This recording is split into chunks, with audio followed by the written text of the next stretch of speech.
विधान परिषदेची निवडणूक जशी जशी जवळ येते तसं तसं आता हालचालींना वेग येऊ लागलाय.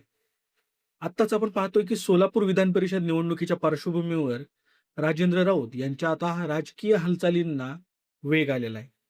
मुख्यमंत्री देवेंद्र फडणवीस आणि उपमुख्यमंत्री सुनेत्रा पवार आणि उपमुख्यमंत्री एकनाथ शिंदे यांच्या भेटींकडे आता केवळ औपचारिक शिष्टाचार म्हणून न पाहता या भेटीच्या माध्यमातून आता राऊत जिल्ह्यातील स्थानिक स्वराज्य संस्थातील मतदारांना आणि सर्वसामान्य नागरिकांना एक स्पष्ट संदेश देत आहेत. मी एकटा उमेदवार नाही, तर माझ्या मागे राज्यातील सत्तेचे केंद्र उभे आहे. ते कसं आपण पाहूया. फडणवीस यांची भेट ही भाजपच्या मुख्य नेतृत्वाची मान्यता दाखवते. सोलापूर जिल्ह्यात विकास कामांचा निधी, प्रशासनाशी संपर्क आणि निर्णय प्रक्रियेत थेट प्रवेश हवा असेल, तर राऊत स्वतःला त्या दारापर्यंत पोहोचणारा उमेदवार म्हणून सादर करतायत. स्थानिक स्वराज्य संस्थेतील मतदारांसाठी हा एक मोठा मुद्दा असतो. त्याचं एक कारण आहे, त्यांना केवळ पक्षनिष्ठा नको असते, तर आपल्या गाव, नगर परिषद, पंचायत समिती किंवा जिल्हा परिषदेसाठी कामं काढून देणारा नेता हवा असतो. मोहिते पाटील यांच्यावर झालेली टीका ही राऊतांची आक्रमक राजकीय भूमिका दाखवते. याचबरोबर हा संदेश असा आहे की सोलापूरच्या राजकारणात पारंपरिक घराणी आणि जुन्या सत्ता केंद्रांना थेट आव्हान देण्याची तयारी राऊत दाखवत आहेत.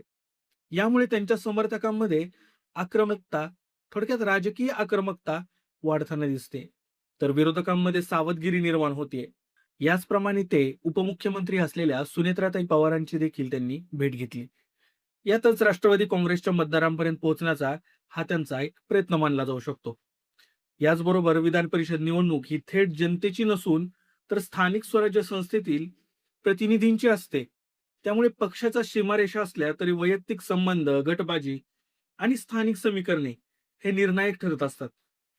याचबरोबर सुनेत्रा पवारांच्या भेटीतून राऊत असा देखील एक संदेश देत आहेत की महायुतीतील राष्ट्रवादी घटकही त्यांच्यापासून दूर हटलेला नाही.